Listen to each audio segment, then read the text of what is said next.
Is that Yes. property still available? Sound like I caught you at a bad time. Oh, I'm with my son, but it's fine. Yeah, the property's still available. All right, awesome, awesome.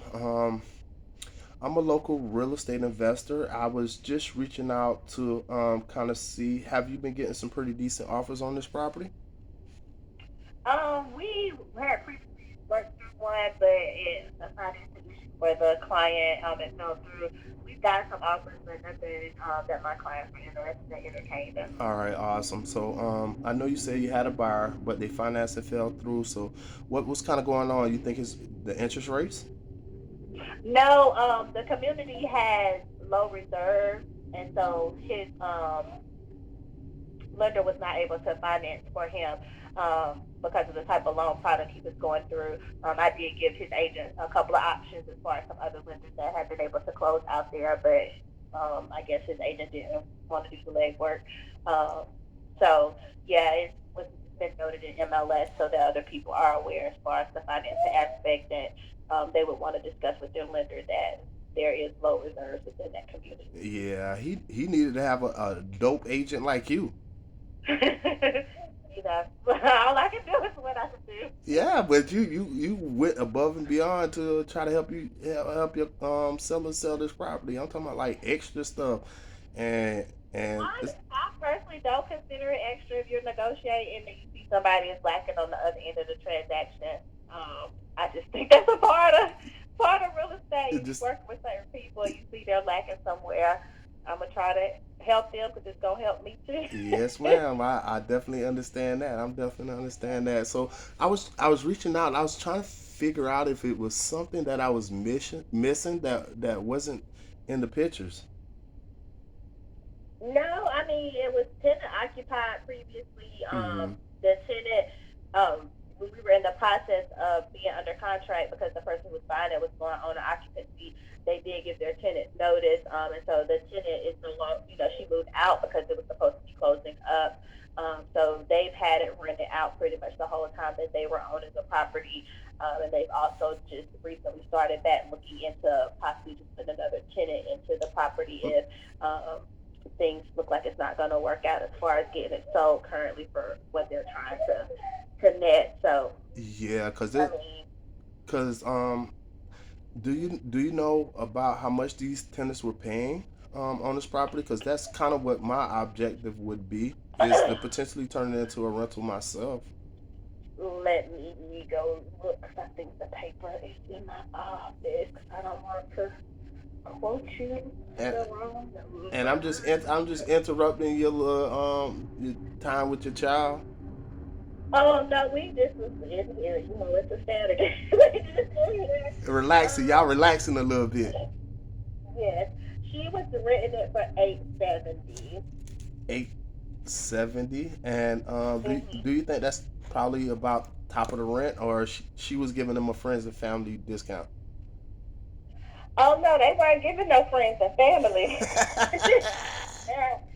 I mean, considering the market here in Charlotte, I mean, if you go into like they've updated some of the components in the property, Uh-huh. but I mean, it would be personal preference, and then I guess depending on the tenant and their situation, I think you probably may be able to push a little bit more up out of it Mm-hmm. just because of the demand within Charlotte as far as for properties. Mm-hmm. So yes, but it's technically a one bedroom. I think when they bought it, because I helped them purchase it years back. I think when they bought it, the other person was using it as a two bedroom because there is a sunroom Mm-hmm. um, in the living room area that. And I think within some of the other units that I've been in previously, people have been using that sunroom as the bedroom. So if somebody, quote unquote, call themselves making it a two bedroom, then you'd be like, well, it's a one bedroom, but if y'all two want to be up in there, just come get a rent. So, it would be something you kind of would have to figure out for yourself as far as what you're trying to do. Yeah. Yeah. So let me ask you this. If I was able to kind of come up to that full asking price, get you your commissions, do you think that your seller may be open to doing some seller carry on this property? I could ask them most definitely. Hmm. I would say if you don't want to do like a full like the write up the actual full contract, if you want to put the details within the email, I don't have a problem presenting the information to them. Hmm. Most definitely, and see what works for them. Yeah. All right. See that. It would be kind of challenging for me to kind of like lay out numbers because, like in this particular situation, as you know, it would be an installment sale. So, in all essence, your seller would become my bank. So, kind of like I Yeah. wouldn't go into Bank of America and say I want a loan for this amount with this amount of down payment, this amount of monthly payment for this length of time. It'll kind of be the same situation. So that's kind of what I would need for them if they are potentially open to it. What I can do though is kind of send you an email saying, hey, I would definitely be interested in purchasing the property for a full ask at making sure you get your commissions if the seller is open to potentially doing some seller carry on it. I can definitely send you an email with that. So Okay. uh, And I've done it was a while back when mm-hmm. I did one kind of a similar transaction, and I'm assuming that you are still wanting to. Are you wanting to fully like close it out within the attorney, transfer the deed and all Oh that, yeah, and yeah, then yes, the yes, actual full closing with like the? Because I know when I did it years back, they do the full breakdown for y- you, like y- most lenders would do, and y- stipulate the terms and everything. yes, man. It's not the old days. We definitely ain't going behind the barn and shake hands and stuff Oh like that. yeah, We definitely use closing attorneys just to protect your seller and to protect everybody. us too. Yeah, You know what I and mean? that's So why I asked. I just want to make sure we're on the yeah, same yeah, yeah, yeah. page. Most definitely. And like I know even like with our company, what we actually do is we put inside our paperwork what is called a performance deed or a deed in lieu of foreclosure. So essentially what that is it states that if we miss one payment on the 31st day, the property would actually be deeded back to to your seller. So they keep our down payment, any monthly payments that we made. And I know that you said that the property needs a little bit of work done to it too. So we're gonna go in there, do the work to maximize the rent. And another great thing that we do too is we use a third party servicing company. So just how banks have like servicing companies and stuff like that, we do that too. So we would send our payment to that third party servicing company. We pay them like I think we pay them $17 a month, and then they would be responsible for making the payment to your seller. So they would keep they keep all the records.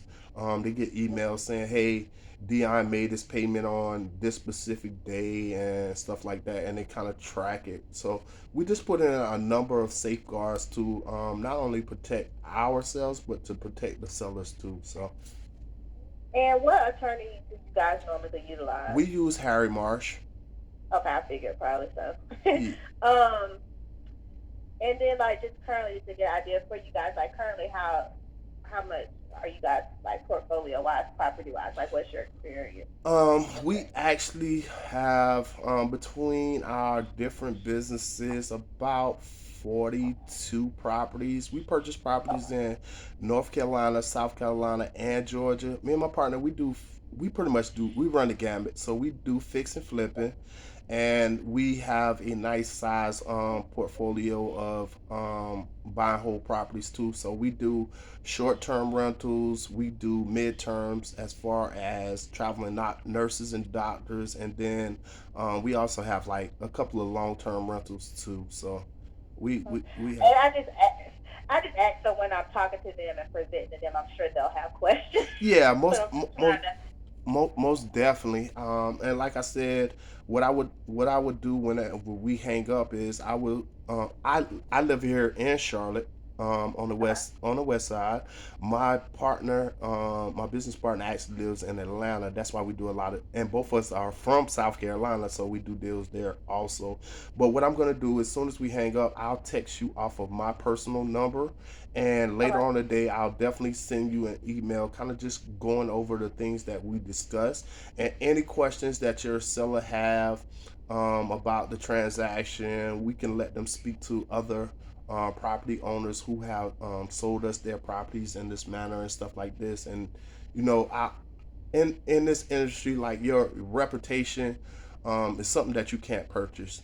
So we've made a good name for ourselves in doing business and stuff like that, and we have no problem letting your clients speak to some people who have actually sold us properties on terms. Well, yes, I will look for that information, and then I will get with them and discuss it with them. But hopefully, we can maybe possibly get this closed out for them. And I'd like to move on, and I'm sure you guys got a lot y'all trying to move on and do. Yes, ma'am. Yes, ma'am. And thank you so much. I sincerely appreciate you too. Oh, no problem. But you enjoy the rest of your day. All right, and you enjoy the rest of your day with your little one too. Thank you. All right, bye bye. Bye bye.